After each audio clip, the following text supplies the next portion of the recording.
this user wanted help setting up a weighted randomization.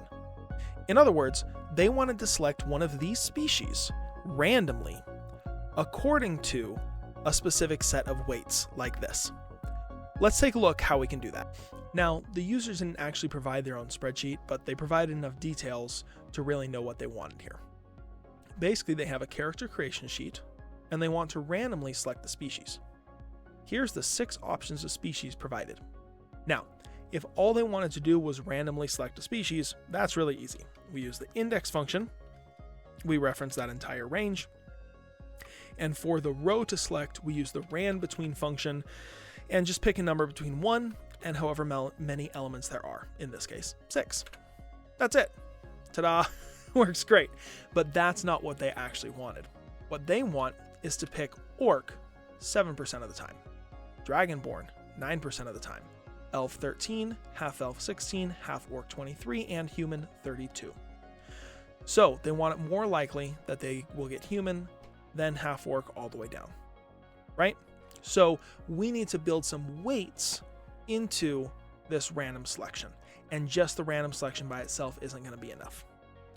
Instead, what I'm going to do is actually sum for each option. I'm going to sum up the values before it. So here, Dragonborn is going to be 9 plus 7. And we're going to do that all the way down. Oh, that's wrong. It got the wrong pattern. This is going to be 13 plus the previous. That's what we want. And then here it's just going to be 7. So now what I can do is use these weights. So I can pick a number between 1 and 100. This here, the sum, the final sum. I can pick a number between 1 and 100 and use the XLOOKUP function to find the correct species. Let me show you what I mean. Let's start with just the RAND between 1 and 100. And it actually doesn't have to add up to 100. It just so happens that these numbers do add to 100, but it's really just whatever the sum is. This could add up to 50. This could add up to 23. This could add up to 74. This could add up to 922. I don't care. What's important for the weighting is that we pick a number between 1 and the sum of all the values. That's what we're looking for. Now here I'm going to use the XLOOKUP function.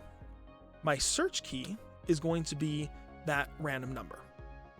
The lookup range is going to be the sums. The result range is going to be the species. I don't care about missing value. Match mode is what we're looking for here. Match mode, 0 is an exact match. We don't want that because 86 doesn't actually exist in this range. 1 is for an exact match or the next value bigger than the search key. That is the one that we're going to want here.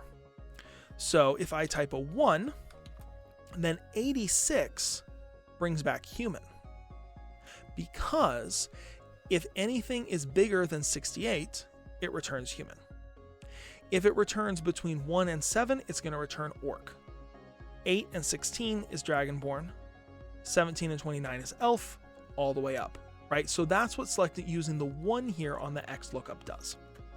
And now we can see if it goes to 48, that's going to be a half orc because it is larger than 45, but smaller than 68.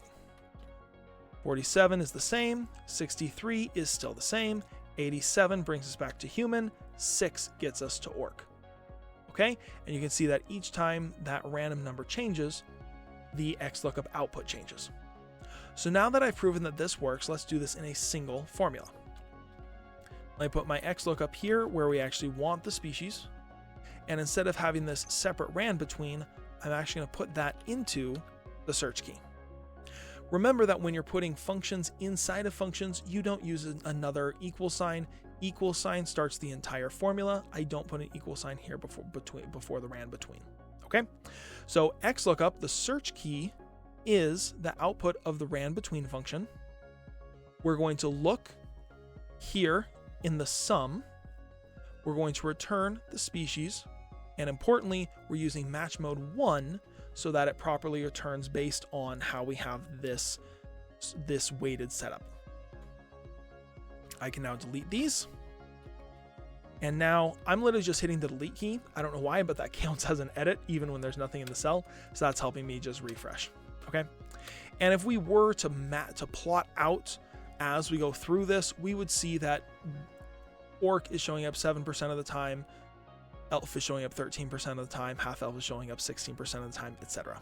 So what I'm doing here, again, is I'm using the RANDBETWEEN function, but I'm using that in a special way where I'm looking in a range that is the sum of the weights sorted, right? We need to sort this so that the most likely option has the most space, right? So we're sorting this range, we're adding all of those together.